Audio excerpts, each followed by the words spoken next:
But I'm here with A. David Lewis, and like I said, we've been friends at least 20 years. I think probably closer to 25. Yeah, And now you've got a book called Body, Soul, and Comics. So before I mangle what it's about, please tell me. I'll do my best. Thanks. Well, this is largely one of my more academic, scholarly books. Like you said, I do dabble in the creative as well, and I've appreciated all the support that you've shown my way. But this is still a little bit of a hybrid. It's not exclusively academic. It's not just for the classroom, because in it, I'm trying to track how my thoughts have at first I thought they changed, but maybe they've just refocused. Um, I started as in literary theory, and then I went into religion and literature, which is partly where Kismet came from.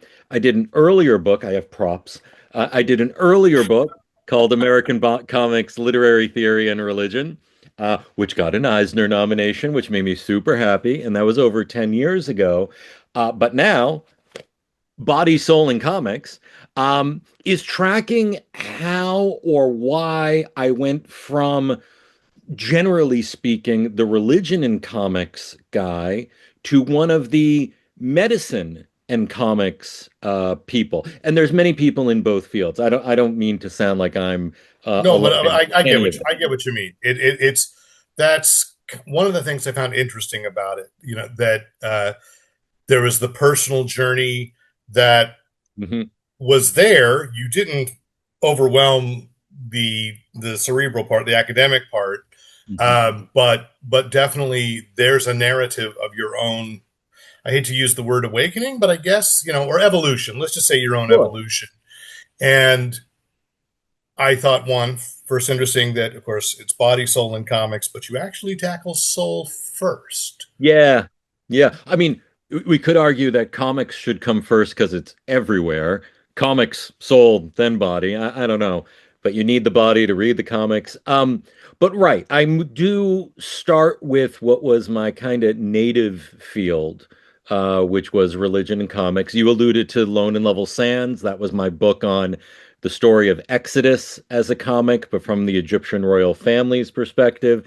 I was dabbling in myth and folklore and religion and Mortal Coils. But yeah, a lot of my scholarship was focused on not on convincing anyone of any particular religion or belief or credo or dogma, but more about how comics can help us understand and relate to some of these concepts, to shared concepts, pluralistic concepts. No one religion has to be featured. They're all doing similarly, perhaps wonderful things, potentially wonderful things, and how comics draw that out. So that's largely where I started, but more and more, as you noticed, I appreciate it. Body, Soul, and Comics is me tracking how that moved into a more physical and bodily space without abandoning the spiritual. How I grew to see them as more and more related, thanks to comics, thanks to visual language and the way we depict ourselves and what of a character is a character. Um, and it also tracked, like you said, we've known each other a long time. I've gotten grayer, I've gotten wrinklier. Things are not where they used to be. And I didn't want to leave that out of the book. I didn't want to be that, far away, objective, omniscient scholar guy. So I left my fingerprints in it. I let a bit of my personality, what I have of it, bleed in to this discussion about how rather than shifted, incorporated these ideas together. Yeah, and I think you tackle something. It's not the necessarily the main thrust of the book, but it's definitely a narrative thread through. Is part of growing older is also grappling with different levels of understanding about death, and I think that's something that the United States, Americans, we don't do particularly well. And, Right. so I really appreciated saying, like, this was the first time I encountered it. This was the, and that it went through, and that letter from your peer who passed away. My I double mean, entendre. I'm tearing up just thinking about it, that he was able to put it in comics terms too. And even though we all hold out some hope, it was like, oh yeah, we've still got to grapple with this physicality. Mike was a comics journalist like yourself. He had a real love of the medium. He had a real way with words. He had a similar relationship to him that I have with you. We sort of kept checking in on each other over the years with sort of a shared passion. But he knew that his cancer was terminal. They addressed it, and every medical intervention was attempted. And when he knew his days were truly limited, he had the chance to reflect on it and wanted to write something for my students who are looking at cancer and comic books. And how it informed. He specifically gravitated to Jim Starlin's The Death of Captain Marvel, which honestly, I had never in my youth um, thought about as anything more than a nice epilogue to a superhero character. I mean, it can be read on just the entertainment level or on just the emotional level, but there was a lot of both spirituality and confrontation of health and science's limits there as well. It served as a place of solace for him in a way. Yeah. And I was able to include his words in the book, thanks to his family. His mother, who is Mhm. still with us, gave permission to use his images, his words in the book, and I'm extremely grateful for it. Well, and I think the death of Captain Marvel does not get enough credit as a Oh yeah. turning point in the maturity of American comics. I mean, there's always underground comics, and that's sometimes mature and sometimes immature. Mhm. But like in the mainstream, I can remember, so that was like 82, I think. Yeah, 81, And 82. I made everybody I knew, including some adults, because I was still in high school, read it because it was the first time I saw expressed, like, here's Captain Marvel, and even he cannot beat death. Yeah. And, yeah, it's kind of a lot. We talk about Watchmen and we talk about Dark Knight, but that's really the more human story. It's the more human story, but what I find particularly beautiful about that is it uses sci-fi or superheroes in really the best way to universalize, and I mean that literally as well as figuratively, universalize the idea of mortality, of cancer. Cancer exists in these faraway extraterrestrial Hmm. societies, and even the Kree and the Skrulls, and they all have different names for it. They all have different ways of addressing that their existences can't go on forever. So I love science fiction and superhero comics and so forth, whether it's the work of John Scalzi or the work of Matt Dinniman more recently, or Ursula K. Le Guin, that we get at something very human, right? By addressing it through a superhuman or extra human lens, right? As a kid, you were a teen, I was a kid. E.T. was this incredibly human movie about a broken home with no dad, and how do you rely on friends? And it had to be done through an alien. It had to be done Yeah. that way. So I deeply appreciate those stories. Just I know we're going off on a tangent. Something I want to say, horror does a good job of this too. Sinners last year took on the subject of race and prejudice and assimilation and And family grief. and and grief. and Thank grief. you. And again, this is my Yeah. chance to say, everybody, Horror Not Hate, the anthology from Slow Feet Comics, which is dealing with racism and homophobia, all that, and Yeah. benefits LGBTQ plus and other civil rights groups. Sorry, that was my commercial No, it's because good. It's real that's good. actually, I mean, you're right. Horror is a great, we seem to be able to tackle it through metaphor. And your book Hmm. actually called attention to a lot of, I guess, graphic medicine books I didn't know about. Like I knew Mom's Cancer. I'd Yeah. read Our Cancer Year, Mhm. uh, Harvey Pekar, and which I just recently saw.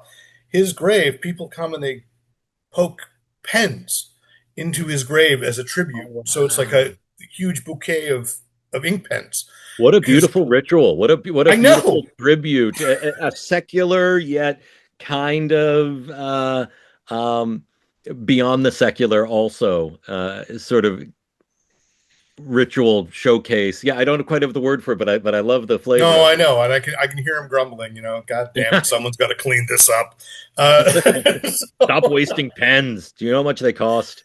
yeah, I mean, so I think there's a you know as we before we started recording, I think talked about this as it's a medium, not a genre, Hmm. and I don't know that the sales are as drastic, dire as you seem to draw a conclusion in your book. I think the problem is that, like, admittedly, comics journalism tends to cover what's going on in comic shops, but in bookstores, in universities, all this, that's where it is. The number one selling comic book in America is Dogman, and you will have to pull teeth to get a Marvel or DC fan to admit that that's outsells anything by Marvel, by 5 million copies an issue or a volume.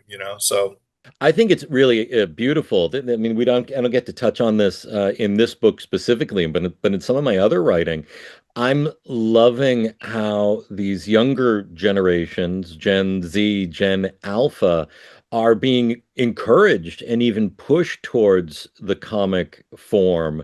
Um, and that Barnes and Noble, well, independent bookstores, first of all, go there first. absolutely. But how Barnes and Noble and Amazon are recognizing these for the cash cows that they are, and the material is good. I had to hunt for comic book material outside of your local comic shop with collections of, no offense, but Garfield or The Far Side or Well, no offense taken. I mean, that was right. also I don't think people realize truly, Gen Z and Gen Alpha, how insanely popular Garfield was. Oh yeah, oh yeah. My brother Uh, read two comics, Garfield and, of all things, Del Close's Wasteland. And ooh. that was it. Nothing in between. I made him read Watchmen, I think. But Well, I remember the heyday of Calvin and Hobbes. I remember and even Doonesbury's been and Bloom County was my favorite, was a long time yeah, contender. All of which is to say, I think the medium is doing pretty well. yeah. Whether that's Hollywood seeing it as an R&D department, right? Or it's classrooms just inviting in literacy of all sorts, or at the higher ed collegiate level, us really getting to explore these stories, fictional or non-fictional. Graphic memoir is wonderful. Um, and really getting to be less biased about it not being pure text, pure verbal James Joyce forms, but instead hybrid, multimedia, and acknowledging both a high and low culture all at the same time, sort of breaking down that divide. And you did a great comparison in there with Fun Home. I can't say between Fun Home, but one I hadn't really thought of from the OCD perspective. I was thinking of it Mm. more as a memoir of grappling with sexuality, Which it is, which of course it which is. it is. But I hadn't on there. But to say, like, the reactions to people to that graphic memoir versus the Broadway show Mm. is really interesting because I still hear parents, like coworkers, they say, my kid's teacher says reading comics doesn't count as reading. And I'm like, really? In 2026? That's No. still happening? I've had my own walls fall. I now back in the day, you couldn't have convinced me, and we're talking 20 years ago, that audiobooks counted as reading, as legitimate storytelling. And I've let that go. I've come to understand different modes and methods of absorbing narrative, of the art to vocal performances, right? And that Mhm. uh, it's almost like objecting to trade paperbacks because you're a pure floppy comic guy, right? Um, I really think we're doing a better job, but we need to continue to push any way that these stories can be absorbed, thought about, digested, and then examined. It's all good. I'll even accept a TikTok series, right? Or a series of Instagram videos if the material is compelling, Well, yeah, moving, like emotional. if your kids, I I can't do. Yeah. remember how old your kids are now, but if they 15, read, 15 and 11. oh, you poor man. It's Uh, okay. They're good. They're good kids. They're great kids. but the scrolling, the Just webtoons roll. and Marvel Infinite and DC, I can't remember what DC calls theirs, but that's a whole different way of consuming it. You're right. Hmm. It's a change of that content, and I find myself begrudgingly adjusting to that too. Yeah.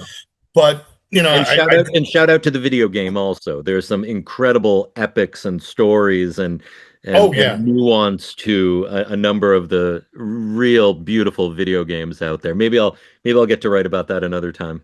yeah, I feel like I always learn something new. Even I mean, not even, but when I read Kismet, was certainly a different viewpoint, and as you wrote there, that in your book, in this book, that well, it was definitely reacting to a moment that seems to have come back around. Yeah. But I think there's something really fascinating to be had about I mean the central thesis of is this book Jewish, and and all the things that they have in common that I had that all these three major religions have that I did not know, Yeah. and so I don't want to spoil because people are interested. But what do you hope is the impact and result, in particular, having specialized in graphic medicine, which again is a genre people just don't immediately think of as being part of comics? Whether it's medicine or religion or both together. I think comics give us the opportunity to build empathy, to relate to each other on a deeper or at least less siloed sort of level. I think it helps promote what we share as humans, whether that is high blood pressure or whether that's concern about what we've done in this life. Is it going to amount to something after we leave this life? Um, yeah, my hope is that works like this, or even better works, works that springboard off of this and do more with what I'm suggesting. I just hope it breaks down difference. I do talk in the book about a theologian I really like, which I think applies to graphic medicine. You wouldn't think of a theologian applying to graphic medicine, but there's uh, her name is Jerusha Tanner Lamptey. She wrote a great book called Never Wholly Other. That's Wholly, not Holy. Hmm. But the idea that if we can recognize that each of us is made up of many aspects, many personalities, many ethnicities, or cultural backgrounds, or bodily systems. I get my dad's bad back and I get my mother's anxiety. If we can acknowledge that in ourselves, it gives us a better chance of not othering people that we don't immediately recognize as sharing our exact traits. Hmm. That the other is never wholly other. Um, so if we can lose these ideas of absolute purity or concrete identity that can't ever be evolved or added to or enriched. And again, I'm saying you can do that with medicine, you can do that with religion, you can do that both together. The real hope is that comics as a medium has the capacity to help us see each other and help us. I'm thinking as a one-off, Scott McCloud's theory, right? That the more abstract we make a character, the more it looks cartoony, actually more people can relate to it. As much as I love the photorealism of Alex Ross or some other incredible painters, the more abstract, the stick figures of the webcomic XKCD, It's, yeah. everyone can see themselves in that, regardless of Uh, medical condition or cultural, religious, spiritual background. And I think that is beautiful. yeah. I mean, look no further. Honestly, how insanely popular globally Snoopy is. Yeah, for sure. It shocked me, honestly, in Tokyo, going there and just Mm. seeing like, oh, there's a whole store still devoted to peanuts. Yeah, And, and so, yeah, no, I get that. There's one other thing I want to bring up because there's a passage that really stuck in my head. I'm definitely going to paraphrase and paraphrase badly, for sure. but that you offered up something that is, I think, is rare. You said that what you want out of your books is not to just be blindly accepted that what you're saying is true. You're inviting Mhm. debate, and I'm Mhm. thinking of a Michael Crichton quote of all things, where he said, "We've just lost the ability to debate. It has become," and this was Mhm. 1997 when I read this quote. It has become, "I'm right and you're an asshole." And I Yeah, had that clipped in on my office cubicle wall because I was like, yeah, I want to remember this. And it's only gotten worse. So I really love that you're saying, like, you're offering up some, I think, reasonably controversial or challenging ideas and saying, take them on. Don't just yeah. swallow them. Yeah, take them on, but I mean, also, I'm not looking to fight. I'm looking to Yeah. engage, right? Yes. I'm not looking to prove my point. I'm looking to explore my points. Um, I mean, I'm reminded in Star Wars, there's so many contradictions, but only a Sith deals in absolutes. That I'm immediately distrusting of almost anybody who holds to an extreme position and cannot be uh, put in any kind of dialogue about it. And the people that I respect most, the leaders that I respect most, were leaders in healthcare, politics, religion, entertainment, go all the way down the line. The best ones um, admit that they are not infallible, which is sort of funny because the person that came to mind, I am not Catholic, but I love this Pope. I love Pope Leo because even though the Pope is, according to Catholic dogma and doctrine, infallible, I don't hear him taking a position of you cannot express anything that goes the least bit against what I am saying. And I won't get into any particular No, issues here, that's fair. but the Again, finest religious leaders, the finest political leaders invite discussion, debate. And I'm just trying to, I'm not finest in any of these categories, but I am trying to model that. I do want to yeah. offer thoughts and then feel that there's a space for response. And I think that's, it's not just the free speech of America. It's the greatest thing about the human condition that Yeah. we can engage and have depth, and that comics can cover so much because I never show people how bad really this looks messy.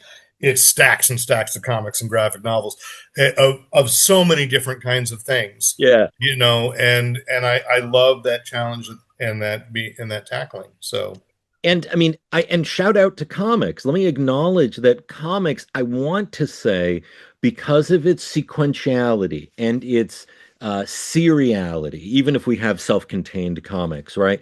Um, and its integration of word and image, I feel like there's something built into its DNA about it's not a, it is.